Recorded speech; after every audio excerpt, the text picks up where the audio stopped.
Hallelujah, सबको जय मसीह की। Praise the Lord. मेरा नाम पॉल खान है। फिर एक नई वीडियो में मैं आपके सामने आया हूँ और हमेशा की तरह वीडियो वचन में जाने से पहले मैं कुछ बातों को शेयर करना चाहूँगा। हमेशा ध्यान रखें कि जब भी खुदा का कलाम आपसे बात करता है तो वो इसलिए बात करता है ताकि वो आपको हिदायत कर सके। थंबनेल और टाइटल देख के समझ गए होंगे किस टॉपिक, किस विषय के बारे में बात कर रहा हूँ। और टॉपिक और विषय है मेढक का क्या अर्थ है। आज इसके बारे में सीखेंगे हम। जैसे निर्गमन की पुस्तक में हमें देखने को मिलता है, जैसे आपके डिस्प्ले पे आ रहा है, निर्गमन 8 बाब उसका 3 अध्याय 3 आयत लिखा हुआ है। नदी में बहुत से मेढक उत्पन्न हुए और वह तेरे घर और तेरे सोने की कटोरी में और बछौने पर और तेरे कर्मचारियों के घरों में, तेरी प्रजा पर, तेरे तंदूर और गूंथने पर कटोरियों में चढ़ आए। इस वचन का संदेश क्या है कि जब फिरौन ने परमेश्वर की आज्ञा को से इनकार किया तब मिस्र पर मेढकों की विपत्ति आई, और ये परमेश्वर की सामर्थ और उसकी बात मानने के महत्व को दर्शाता है।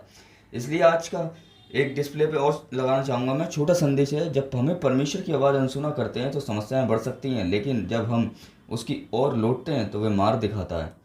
इसलिए मैं आपको बताना चाहता हूँ कि मेढक, जब हम देखते हैं निर्गमन की पुस्तक में कि जब मेढक उसमें कटोरियों में और उसके हर एक राजघराने में और कर्मचारियों में, यहाँ तक कि रसोइयों में जब मेढक आ गए तो ये एक मेढक नहीं था, एक बहुत बड़ी समस्या थी। मालूम है आपको, खुदा की बात ना मानने का एक चीज़ होती है। खुदा की बात ना मानना एक समस्या का कारण हो सकता है।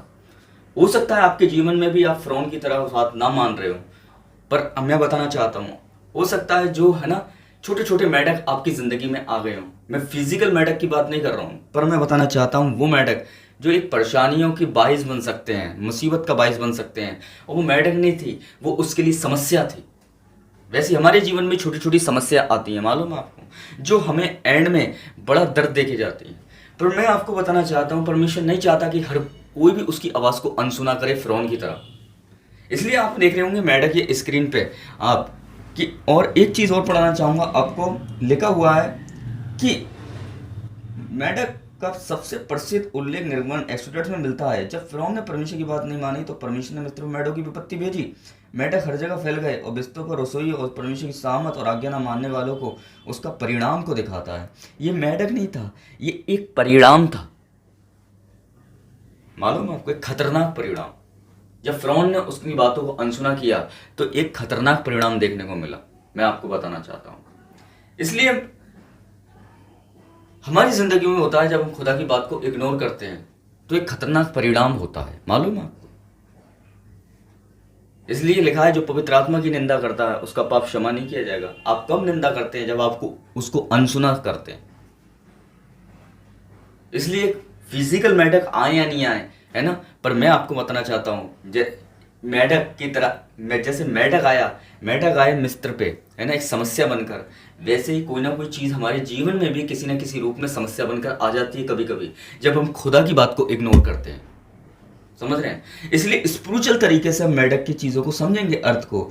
इसलिए स्क्रीन पर लिखा है, आप अगर आत्मिक स्पिरिचुअल शिक्षा के लिए मेढक की विशेषताओं को देखना चाहते हैं तो इन्हें उदाहरण के रूप में इस्तेमाल कर सकते हैं, देख सकते हैं। परिवर्तन क्या है? मेढक पहले टेंटपोल बच्चा होता है, फिर बदलकर मेढक बनता है। ये हमें याद दिलाता है कि परमेश्वर हमारे जीवन को भी बदल सकता है। जो शुरू में वो छोटा सा होता है, टेम्पलोट करके, बेबी बॉय, बेबी की तरह, बेबी होता है ना, बेबी, छोटा बेबी, और फिर वो एक मेढक का रूप ले लेता है, वो बदल जाता है। वैसे ही परमेश्वर हमारा जीवन भी शुरू में क्या होता है, पापों में और संसारों में उलझा होता है।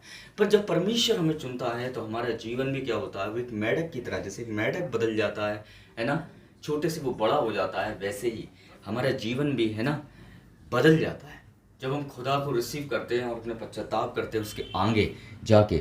दूसरी चीज़ मेढक की क्वालिटी देखेंगे, 2 वातावरण में रहना। मेढक पानी और ज़मीन दोनों पर रह सकता है। इससे सीख मिलती है कि विश्वासी संसार में रहते हुए परमेश्वर के अनुसार जीवन बिताए।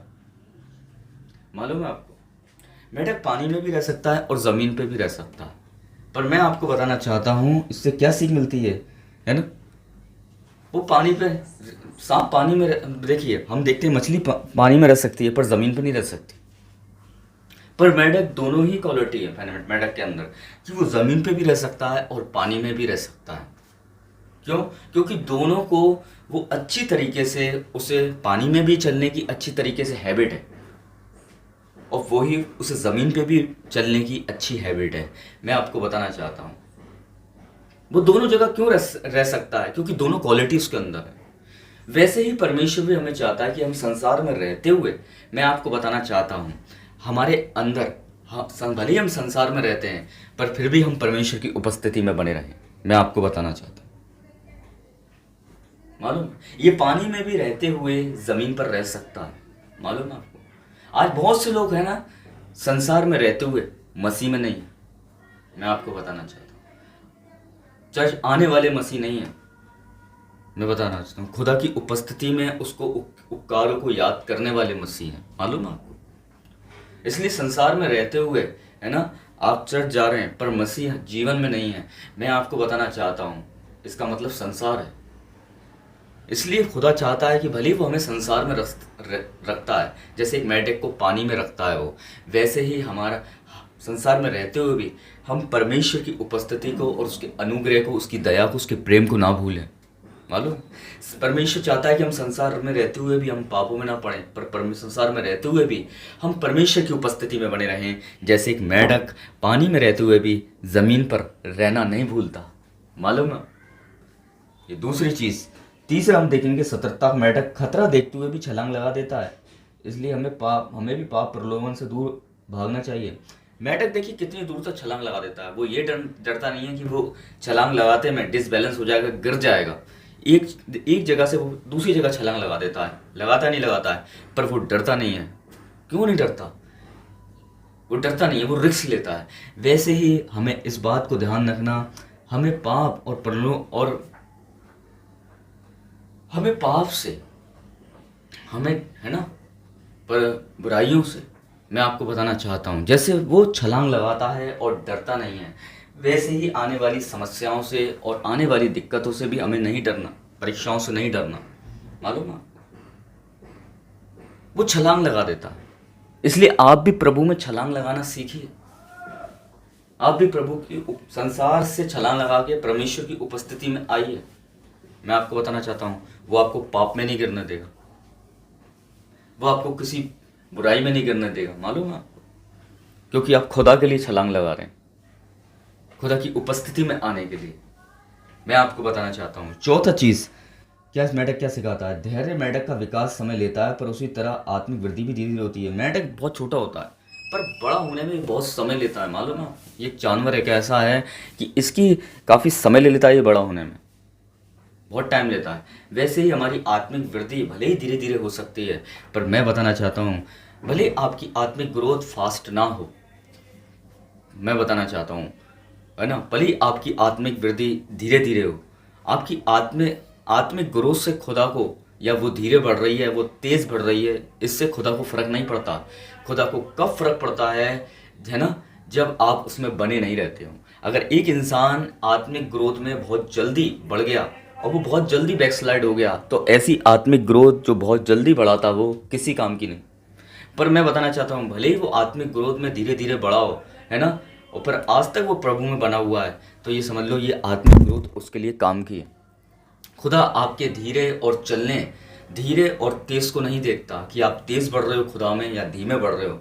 खुदा आपके बने रहने को देखता है कि आप खुदा में बने हुए हो या नहीं बने हुए। ऐसे ही देखो, ये मेढक धीरे धीरे बढ़ता है पर एक दिन इसका विकास हो जाता है। वैसे ही खुदा ये नहीं कह रहा है कि आप तेज़ बढ़ो मेरे में। खुदा कह रहा है भले ही आप धीमे बढ़ो पर आप उसमें बने रहो। यीशु ने कहा जो मुझ में बना रहता है मैं उसमें बना रहता हूँ। उसने वहाँ ये नहीं कहा कि जो तेज़ बढ़ेगा वही मुझ में बना रहेगा। तेज़ बढ़ने वाले तो बहुत जल्दी बैकस्लाइड हो जाते हैं, पर जो धीरे धीरे बने रहते हैं उसमें, वो हमेशा उसमें बने रहते हैं।